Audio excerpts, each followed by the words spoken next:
อุ่นกับรถกับคนแล้วก็น้องผู้หนึงไปนำกันกองเลย แต่ว่าบ่มีไผเจ็บหลายเนาะสบายดีเด้อทุกคนก็สิมาเล่าเรื่องเนาะเหตุการณ์ว่านี่ก็บ่คิดบ่ฝันว่ามันสิเกิดกับอุ่นนะไปซื้อของนะสิเข้าร้านค้าปกติฝั่งไทยเฮาสิขับสายแซงขวาเนาะอุ่นก็สิเลี้ยวขวาอุ่นก็เลยชิดเส้นกลางเปิดไฟเลี้ยวมาประมาณ20เมตร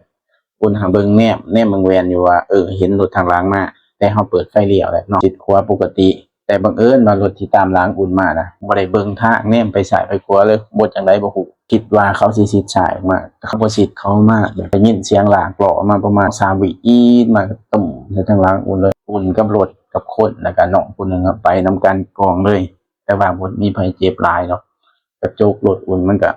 ก็ทูกับพื้นถนนนะก็แตกหักเลยไปเปลี่ยนใหม่200เฮาบ่ชนเขาก็ชนเฮาขับรถระวังนี่มีสติสุดท้ายก็เคลียร์กันจบก็รถอุ่นก็เป็นซื้อน้ำจะได้เล่มเคี้ยวแล้วเฮ็ดหายแล้วย้ายบ้านแต่รถคันนี้อุ่นว่าอยากปล่อยออกแล้วอุ่นสิไปหารถมือ2มาขี่ที่มีเอกสารครบไปเฮ็ดให้มันถูกต้องเพราะว่าเฮาอยู่บ้านเพิ่นเมืองเพิ่นถ้าเฮาขับรถแนวนี้เฮาเป็นหยังมาเฮาเรียกร้องหยังบ่ได้เลยทุกคน